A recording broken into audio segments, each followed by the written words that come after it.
dito? Ano bang layunin nitong MakeX Robotics World Championship Competition at paano nakasali yung ating mga kabataan dito?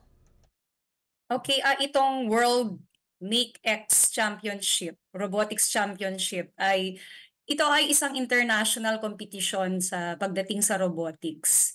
At ito ay ginaganap annually. So it's a yearly competition, robotics competition. There's about 3,000 participants per year. They're coming together to compete for the trophy, no, for the coveted trophy for robotics. And this is usually held at China. At yung sinalihan namin ay sa Yantai, China.